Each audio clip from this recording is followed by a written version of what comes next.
Well, it's been one hell of a week, folks. One of the most batshit insane examples of content censorship just steamrolled its way through the gaming industry, like a runaway freight train powered by pure moral panic. That's right, Steam has officially lost control of its own content policies, and all it took was one coordinated crusade led by an Australian group that thought Detroit Become Human was apparently too spicy because, get this, it depicts violence toward children and women, not robots.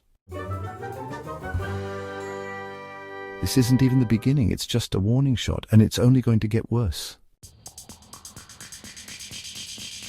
Welcome to the Snake Pit, where we're full of bile and venom. I'm your host, Snake Daemon, and today I'm looking at and laughing at the breakdown of the left.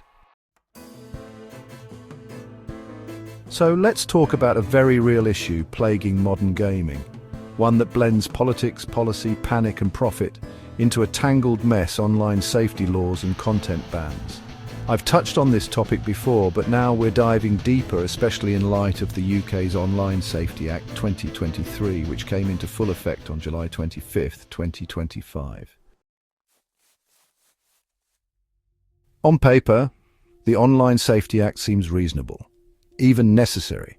It requires platforms like social media networks, file-sharing services, and messaging apps to protect children and adults from harmful and illegal content. That means preventing child exploitation, hate speech, terrorism, real, actual threats. But here's the kicker, it's already starting to bleed into broader entertainment, including gaming. Companies now must implement systems to detect, remove, and prevent a huge swath of content from ever appearing. That includes sexual content, violent content, inappropriate role-playing, and more. And while some of that sounds noble in theory, in practice it's, well, blunt, overly blunt. When the UK tells platforms to protect users, what it often really means is ban anything remotely offensive. And what's offensive? Apparently whatever Visa and Mastercard say it is. Enter the case of Steam and itch.io. Two of the largest platforms hosting indie and adult games. These platforms recently purged hundreds of adult titles after pressure from activist groups like Collective Shout. And not just games with clear red flags, but entire genres.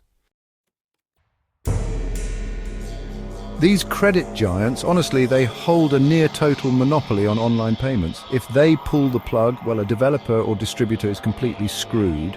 So when activists sent open letters shaming Steam and itch.io for hosting NSFW games, and those letters, found their way to payment processors, that was basically game over. Games were deleted, accounts were suspended, entire dev portfolios just vanished. That's not user protection, that's corporate compliance through financial pressure, plain and simple. Steam didn't say these games were illegal.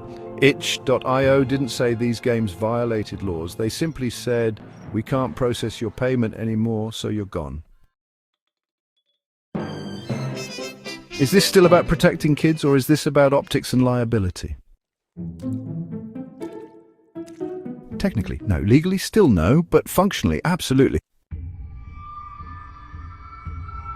This isn't the government burning books, it's worse. It's the private sector doing the same job with fewer checks and balances, no debate and no accountability. So, yeah, a private company can just delete your game, ban your content, or even stop your income, all because, well, someone else wrote a strongly worded letter. And honestly, since Visa and Mastercard have total control over the payment infrastructure, you really can't just go elsewhere. They are the market. This is a privatized moral panic, executed with surgical precision and, enforced with a smile. Here's the real question, where does this stop? If adult games are too much, what about adult themes? Should Grand Theft Auto be banned for its depiction of crime, strip clubs and drug use? Not really. That's a daily event in London. Should horror games be removed because they depict violence or trauma? What about educational games about trafficking or abuse awareness? Are those too edgy now? In the UK, we've banned and censored films like Cannibal Holocaust Maniac, The New York Ripper, and more. Video nasties were a media scapegoat decades ago. Now it's happening again. Only this time it's digital and financial. If you can't buy a thing, does it matter whether it's legal? I mean, really, what's the point? The logic begins to crumble quickly. If a game is immoral because it was made using certain themes, do we also ban the tools it was made with, the hardware, the food eaten while it was coded? Where does it end, honestly? It's absurd, but this is the natural endgame of regulation without nuance, and yeah, it just keeps getting more ridiculous. Now we're seeing Xbox roll out mandatory age verification in the UK, in response to the same Online Safety Act. On the surface, it seems fair.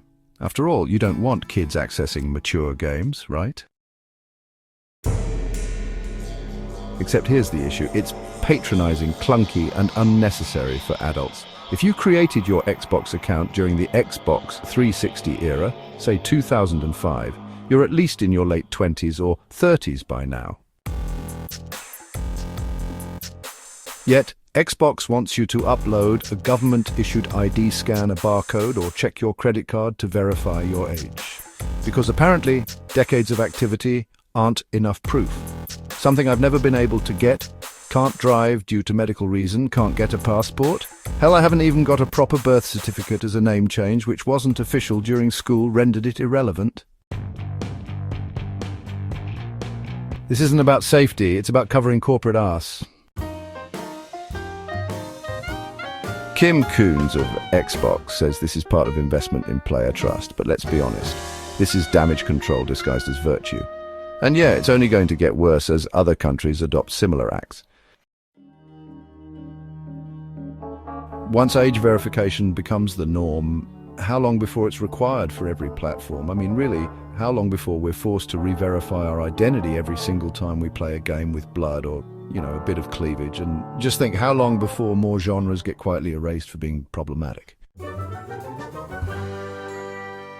Because here's the truth. Most of this isn't about children. It's about control. It's about controlling what's seen, what's sold, and who's allowed to create, all in the name of safety.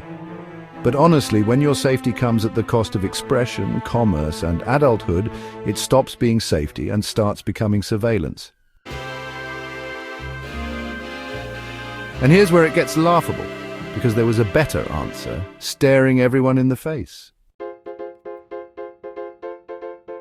Steam still has gift cards. It's not like Visa and Mastercard are the only way to buy things. In fact, you could expand the gift card system, sell them at more retailers, and cut Visa and Mastercard out of the loop entirely. Let players load up their wallet via cards or cash and keep adult content separate. Are these pearl-clutching morons really going to campaign against every single gift card seller? Doubt it. They couldn't even find them all, let alone strong-arm a corner shop in Sheffield into pulling Steam cards.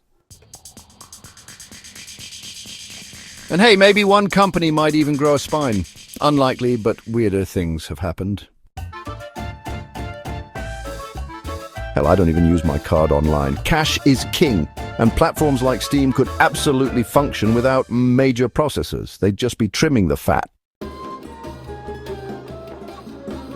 Instead of fighting, these platforms bent the knee. They didn't cut off the poison, they let it run the show. I'm not saying there shouldn't be moderation or parental controls or, clear labeling. But there's a difference between curation and corporate censorship at scale. This trend isn't just about weird adult games or shock titles, it's about ownership, control, and independence in the digital age.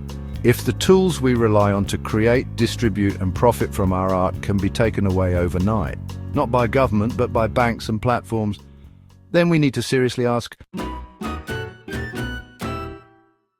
Who's really in charge of gaming's future? And more importantly, who gets to decide what you're allowed to play?